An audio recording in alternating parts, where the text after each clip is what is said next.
Hello again everybody, and welcome back to the channel. In today's video we're going to talk about when to plant your cannabis outside and why it's so important. But before we get into today's video, folks, if you wouldn't mind, if you're new here to the channel, please consider subscribing. And for those of you that have already subscribed, thank you so much. I appreciate all the support. If you guys are looking to support our farm, go ahead and check out our website link in the description below. We have hemp seeds, hemp flour, merch, all kinds of stuff available, so go ahead and check it out. Okay folks, so let's talk about some really important stuff, and that is when it is time to plant your cannabis outside. Right now it's June. This is it, guys, and this is why I stress we plant at Mother's Day, because if you make a mistake like we have, you really don't have any time to catch up. That really can cause a problem down the road. See, the problem is when you plant in June, there's nothing wrong with it. It's actually a lot of people's favorite week to plant is the first week of June. The way I see it though is you run the risk of ruining your entire outdoor grow season or not getting a plant to its potential. A lot of folks start them inside. That's great. You put them outside in June. Hey, all power to you on that. But we move our plants out as soon as possible. But why is it so important? Well, folks, I'm going to show you why it's so important here in a minute. But first, I want to talk to you guys about our new sponsor here on the farm, and that is Mars Hydro. I know you guys have seen it. Our farm is now sponsored by Mars Hydro, so go ahead and check out their link in the description below. If you guys want a coupon code, if you guys have questions about their products, go ahead and leave them in the comment section below. I'd be happy to answer them. But welcome aboard Mars Hydro. We're glad to have you, and thank you for sponsoring this video and our farm. Okay, so folks, if you guys are looking to grow indoors, check out Mars Hydro. But let's get back to talking about outdoor grow. So let's take a look at our grow that we started in May. Now look, a lot of our plants died, so I'm going to show you the plants that we started in May and the plants that we started right last week, and I'm going to show you the difference, and that really does make a difference. And then we're going to talk about why after the mid-June you're really losing out on a lot of potential growth. So let's go check out the grow area now. Okay folks, so here is our seedling row. This is a Blackberry Jalo, and you can see these plants were planted on Mother's Day as seedlings.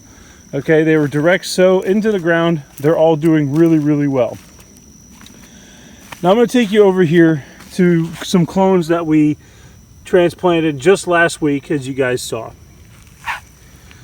And then I'm going to show you some of the backup clones that we had that were from the Mother's Day. So this guy is from Mother's Day. This one down here, this one's from Mother's Day. So you can see that there's a significant difference in growth from these clones, and that really makes a difference. So now we're going to talk about why it's so important. Okay, so now you've seen the plants, the comparison of just a couple weeks and how big of a difference that makes. Now let's talk about why it's so important. So really folks, the next 15 days here in June is pretty much the end of an outdoor planting season. You know, you can get away with auto flowers, and again, that's a totally different ballgame. We're talking about regular cannabis plants. But the reason being that if you plant, like let's say the first week of July, yes, you will get a harvest, no doubt about it. You're just not going to have a fully grown plant. You're not going to have a fully mature plant when it goes to flower. It's going to be a foot, 2 foot high. If you're doing direct seed, even clones, they're going to struggle at that point. We've done it in the past to see what we could do. It doesn't work out that well. I mean, we get something, but it wasn't enough to be like, yeah, we can plant into July. So our planting is wrapped up here, and that's why it's so important, because that first week of June marks 20-something days, probably what, 21, 22 days until the summer solstice. Once we hit that, we lose light, and when you lose light, you're losing the grow season now. You're already starting to talk harvest dates, right? You're starting to look into when is the light going to go back, when will they start flowering. Typically our plants here, they start flowering end of July to end of August, depending on the strain. So really, if you guys planted in the 1st of July, you're only getting 30 days of that veg before you could possibly have a flower. So it's really, really tough on the plant. Again, autoflower is totally different. But folks, I really hope this tip helped you guys. If you're looking to indoor grow, that's a whole different thing too. You can do that any time of year. If you guys have any questions about what we talked about today as far as when to plant outside and how long it takes to grow to maturity and all that stuff, leave a comment below on the video. But that is all I have for you guys today. If you need to get in touch with me, Facebook, Instagram, and of course, email. If you guys are looking to support the farm, go ahead and check out my website link in the description below. But that is all I have for you guys today. I hope you stay happy, healthy, and I will see you in another video.